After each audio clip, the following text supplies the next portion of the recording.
All right, welcome to the Call of the Heart. This is your host, Xander Sage.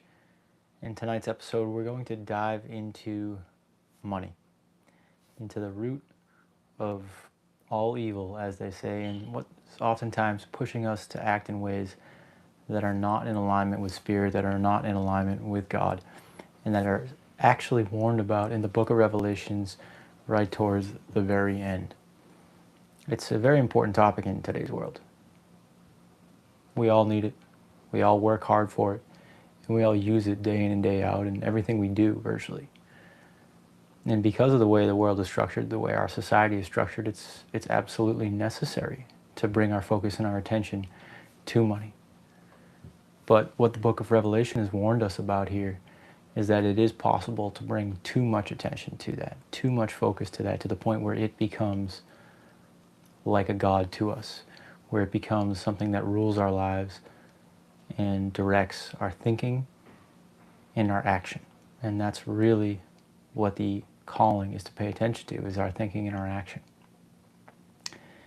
In the finer moments, in the smaller actions, in the smaller deeds of life.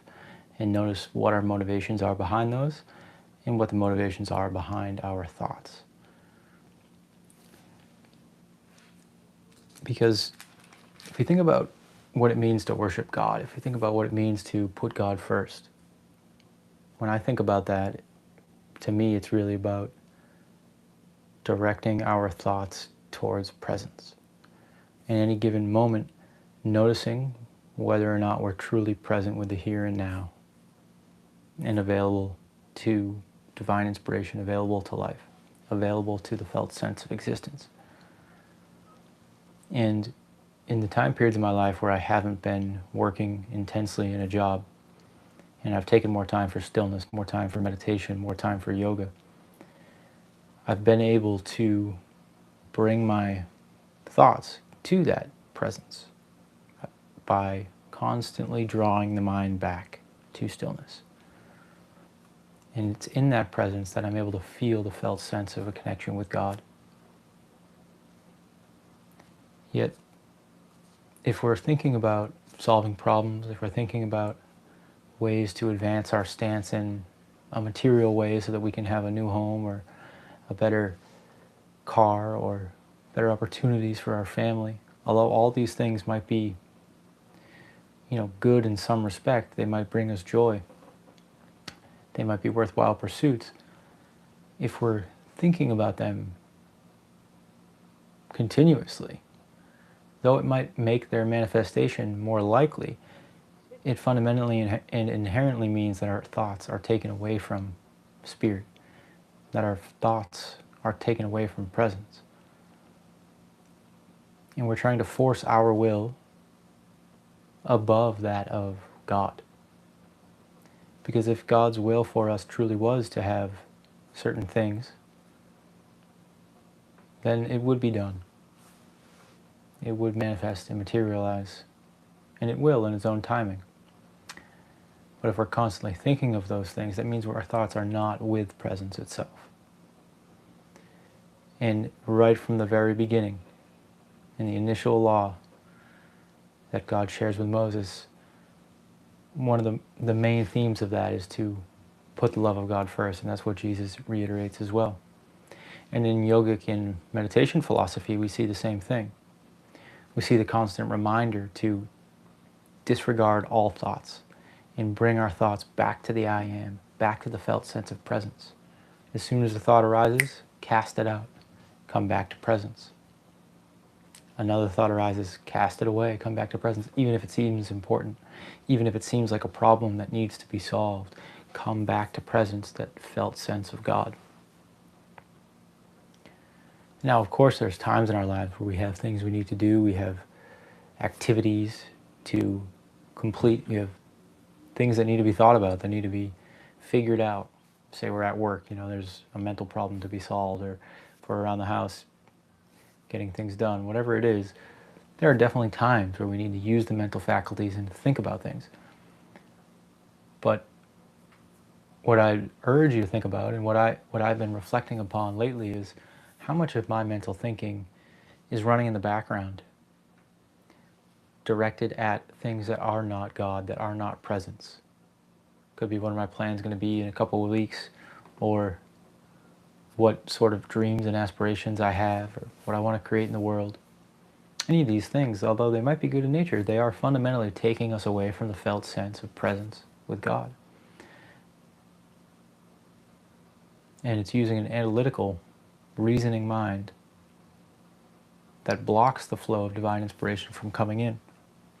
And this is so common in our world. And oftentimes money is at the root of it, which is why I started the talk tonight with money as, a leading thing to pay attention to and to watch out. Because if you look to the root of many of the thoughts, many of the schemes, many of the ideas, there's either a desire for more or a fear of not having enough that can underlie that. It's so deeply rooted in our human existence, in the finiteness, the limitedness of our physical being. But in the book of Revelations, we see a warning about this. And I'm going to read here from the book of Revelations, chapter 13, verse 16 and 17. It also forced all people, great and small, rich and poor, free and slave, to receive a mark on their right hands or on their foreheads, so that they could not buy or sell unless they had the mark, which is the name of the beast, or the number of its name. This calls for wisdom. Let the person who has the insight to calculate the number of the beast, for it is the number of a man. That number is 666. So here the warning, there's this beast, this dragon that comes out of the earth and is burning things and basically manipulating people and getting control by taking their attention. And what we see in the book of Revelations here is that people gradually start to, follow this beast, to give their attention and their trust to it. And by doing so, after they have done so, they receive the mark on their hand and on their forehead. And they can't buy or sell unless they've received this mark. And this mark it's a voluntary reception. You actually extend your hand and say, yes, give me the mark, and the same thing happens on your forehead. And this signifies that you've been stamped with a new way of thinking and a new way of acting on the hand. And as I mentioned, people voluntarily accept the mark. And the mark in this case can seem normal. That's the reason people voluntarily accept it, because it seems like the natural next progression for our society. So if you see somebody's working a job and they say, oh, I'm going to work a second job so I can afford a new house. By the way our culture is set up, a common response to that would be, oh, that's great. You have a great work ethic. Like, good for you for doing that for you and your family. And on the one hand, sure, I can see that rationale. It's great that they're looking to, better the physical surroundings that they have for themselves and for their family. But the other way of thinking about it is, wasn't that time available for God and now it no longer is? Now that time is set aside for more movement towards money, towards material items, with less time to be with and feel the presence of God, and to allow divine inspiration to lead us, and to surrender and trust to God. So the mark in this case is taken voluntary, and it's as we submit to these ways of behavior, these ways of thinking that seem so normal. To have 4 cups of coffee so our mind can stay more activated and we can solve problems better and we can do a better job at work. And then we're exhausted at the end of the day and we've spent 0 moments the entire day thinking about God. This is quite normal in the office culture that I work in. Now, granted, I don't know everyone's spiritual beliefs in my office, so I can't say for sure that no one's spending any time thinking about God. But by and large, that's what appears to be the cultural dynamic that is at play. So the invitation is to bring awareness to where we might be accepting the mark. Where are we turning over our hands, turning over our thoughts, and saying, let the material guide my actions and guide my thinking.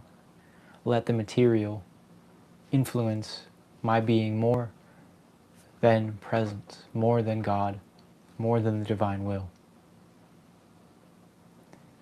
And if we take a close look, there are likely times in our life and areas of our life where that influence is quite strong, and we truly have given away our power to this alternative way of being and alternative way of thinking. And the beauty is we've accepted the mark ourselves personally. So we also have the power to take it away, to erase it, and to choose to think differently again, to choose to act differently again, and to bring our action and our thought more towards God. To say no to an invitation that would cut into our time in silence. To be satisfied with what we have and know that it is enough. To take good care of the things that we've been blessed with to steward. And to do so from a sense of presence, from a sense of love. And to drop the grasping and the aspirations that take us away from a felt sense of God. And just one last comment on the scripture here from tonight. We see that there's a mark for, there's a name for the mark. And the last line, this calls for wisdom. Let the person who has the insight calculate the number of the beast, for it is the number of a man. That number is 666. And one of my mentors, you know, people see 666, they often think the devil, but one of my mentors at the Franciscan monastery where I go sometimes, he mentioned that 666 can actually be interpreted as, you know, as close as possible as you can get to perfection. Because 7 being the perfect number from this viewpoint, God creating the universe in 7 days. 6 is, you know, as close as you can get to 7, and then 3 sixes is like triple that closeness, and it's, you know, this ultimate pursuit of perfection that doesn't quite get there, but it gets really, really close. And this is also a major proponent of the mindset that accepts the mark. Because we think if we try just a little bit harder, if we do one more thing, if we go the extra mile in the doing, then we'll be happier, we'll be perfect, things will be perfect, and then we can rest. But the trick is that there never is an end. There's always more, there's always another level, there's always another goal, another thing, another aspiration. And I'm definitely not saying to not chase your dreams. But what I'm saying is that it's so important for us to bring our awareness to our being and our presence and to God as we chase those dreams. And if we get to a point where we've put too much on our plate, where that awareness becomes difficult to maintain and we're no longer able to hold it, then it's time to look at where the mark has been left on us, what is leaving that mark, and start to reorganize our priorities a little bit. So the invitation for you tonight is to just take a quick reflection and notice where your priorities might be a little out of whack, if so. Notice the times where you are able to maintain a close relationship with God in your life. Notice the good things there. And also notice the times in your life where that relationship might fade, that presence might fade, and you feel like you're running on overdrive. And notice what might be causing that dynamic to play out, and see if it's possible that you can make some adjustments in your life to bring more peace, more love, and more joy into your spirit. So thank you so much for joining tonight. We're here live every single Monday at 8 p.m. It's a blessing to be with you. May you have a wonderful week. May you go in peace.